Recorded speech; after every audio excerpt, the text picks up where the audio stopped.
दोस्तों जो अमड़ खीर मनाई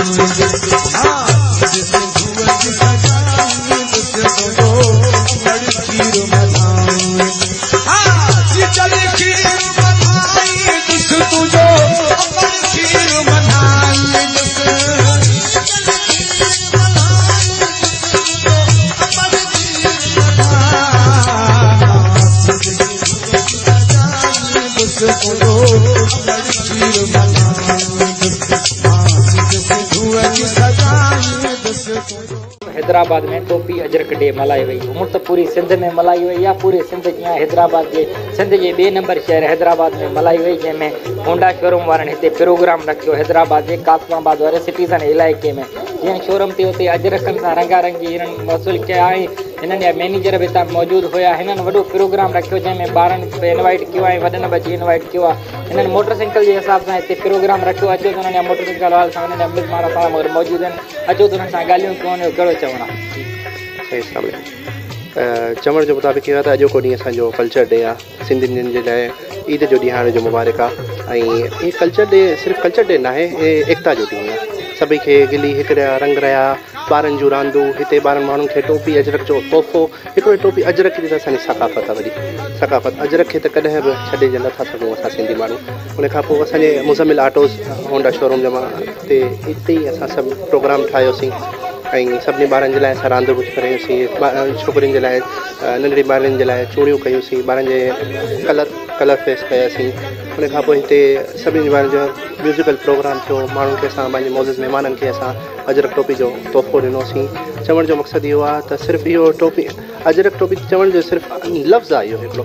बाक़ी असांजे दोस्त अहबाब जेके आहिनि इहे सिर्फ़ु गॾिजाणी आहे असांजी। हिते हिकिड़े वक़्तु ईंदो आहे सिर्फ़ु सभु असां गॾिजी थियूं ऐं सभई माण्हू पाण में मिली हिकिड़ो यकजहती जो हिकिड़ो सभिनी माण्हुनि खे पैगाम ॾियूं त नफ़रतूं दिलि मां छॾियो, बुग़्ज़ दिलि मां छॾियो, सभई दिलि मां छॾियो। बसि हिते अॼोको ॾींहुं इहो ई आहे। चवण जो असांजो मक़सदु इहो आहे ऐं होंडा जे तरफ़ां मुज़मिल ऑटोज़ जे तरफ़ां सभिनी खे इहो ई पैगाम आहे त पाण में मिली रहो। साहब जे इंट्रोडक्शन होंडा कंपनी जे इंट्रोडक्शन जे हवाले सां जेकी तव्हांजी सेलिंग वग़ैरह हूंदी आहे, मार्केटिंग सेलिंग वग़ैरह, हिन हवाले सां तव्हां सिंधी आवाम खे कहिड़ो मैसेज ॾियणु चवण पंहिंजो सेलिंग जे तरफ़ां इहो ई चवणु चाहींदुसि त सिर्फ़ु होंडा जेका गाॾी आहे पूरे पाकिस्तान मतिलबु वर्ल्ड वाइड में बहितरीनु गाॾी आहे, मानियल गाॾी आहे, वारंटी वारी गाॾी आहे बनिस्बत सभु चाइना गाॾियुनि जे। पर इन जो स्पेयर पार्ट्स असांजो वर्कशॉप सभिनी खां अफ़ज़ल तरीन ते आहे, बहितरीनु आहे सभिनी खां। ऐं को उनजो जेको आहे इन जो अञा ताईं कोई कॉम्पिटिटर कान्हे। सभिनी खे ख़बर आहे मां त होंडा ई वठंदुसि। अस्सलाम वालेकुम। कंबर अली महबून जाम शोरो तमामु बहितरीनु प्रोग्राम कयो। अल्टस होंडा जे तरफ़ां डीलरशिप आहे, मुज़मिल ऑटोज़ वारनि जी तरफ़ां इक़बाल भाई जेको प्रोग्राम अरेंज कयो। सिंधियुनि जे लाइ तमामु बहितरीनु प्रोग्राम कयो अथनि। एकता ॾियारो जेको आहे सो इहो असांखे साबित करे थो त असां केतिरा जेको आहे सो पुरउमीद आहियूं ऐं केतिरा असां पुख़्ता आहियूं, केतिरा असां मज़बूत आहियूं। हीअ असांजे हिकु सिंधी कल्चर जे हिसाब सां असां ईद जो ॾींहुं आहे जेको असां बहितरीनु नमूने मल्हायूं था। ऐं असांजे दोस्त इक़बाल कुरैशी साहिबु जेको हिते बंदोबस्तु कयो, जेको प्ले ग्राउंड ठाहिरायो आहे ॿारनि जे लाइ ऐं जेको ॿाहिरि इंजॉय कयो वियो आहे, जेका धमालूं हयूं हुयूं आहिनि ऐं सुठा सुठा मौजूदु माण्हू जेके हिते शरीक थिया, जिन खे टोपी अजरक जा तोहफ़ा पेश कया विया। तमामु बहितरीनु प्रोग्राम थियो। ऐं तव्हां सॼी सिंध में ॾिसो पिया त अॼु मां सम्झां थो त सॼी सिंध त छा पर तव्हांखे पंजाब में बि इवेंट तव्हांखे नज़र ईंदा ऐं नोट कया आहिनि असां जेके प्रोग्राम थिया आहिनि। बहरहाल ॾाढो सुठो प्रोग्राम थियो। असां जस पेश कयूं था मुज़मिल ऑटोज़ वारनि खे ऐं जस पेश कयूं था अल्टस होंडा वारनि खे, जिन अहिड़ा प्रोग्राम अरेंज कराया। ऐं सिंधियुनि जे लाइ जेको आहे हिकिड़ो एकता जो ॾींहुं हुननि पंहिंजे सबूत ॿधी सां पेश कयो त ॾिसो असां हर तरह सां तव्हां सां गॾु आहियूं ऐं हुनजे तरफ़ां बहितरीनु प्रोग्राम थियो आहे। सलाम हुजे, जीए पाकिस्तान, जीए सिंध, जीए सिंधी अवाम। मां शुक्रगुज़ार आहियां मुज़मिल कुरैशी साहिब जे उन दोस्तनि जो जिन अॼु ही बहितरीनु प्रोग्राम अरेंज कयो ऐं ॾाढी दिलि ख़ुशी थी। दरअसल असांजो जीअं तव्हांखे ख़बर आहे त असांजे इस्लाम में 2 ईदूं थींदियूं आहिनि जेके असां मल्हाईंदा आहियूं, पर असां सिंधियुनि जी अॼु ईद आहे।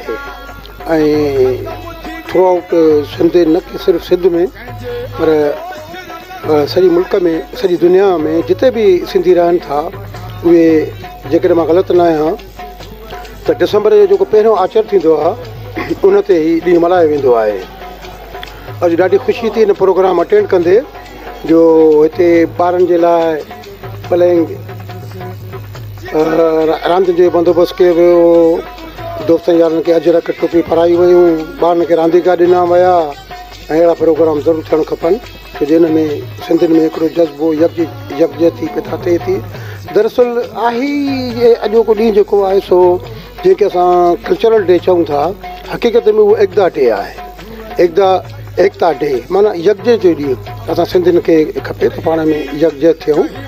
ऐं बसि मां हिकु दरख़्वास्त ज़रूरु कंदुसि त जीअं त असांजो हूअं बि ॾिठो वञे त कंहिं बि शख़्स जी पर्सनैलिटी ठाहिण ते ॿिनि शयुनि जो असरु ज़रूरु थींदो आहे, माहौल ऐं वरसो।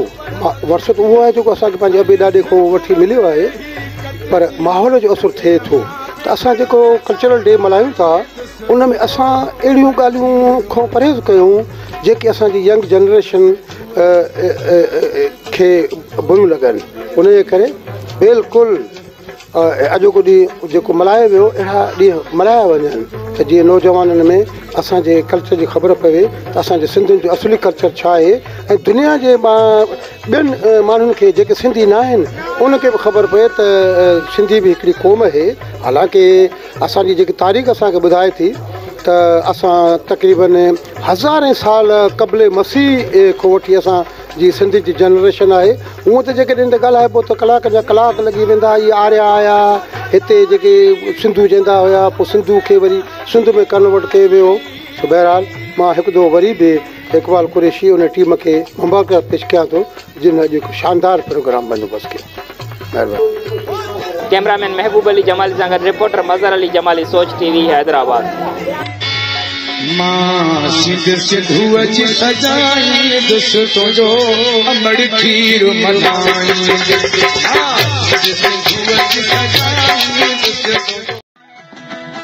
सब्सक्राइब कयो असांजे पंहिंजे चैनल सोच टीवी खे ऐं बेल आइकन खे दबाइण कॾहिं बि न विसारींदा। सब्सक्राइब करें आपके अपने चैनल सोच टीवी को और बेल आइकन पर क्लिक करना ना भूलें। Don't forget to subscribe our channel Soch TV and press the bell icon.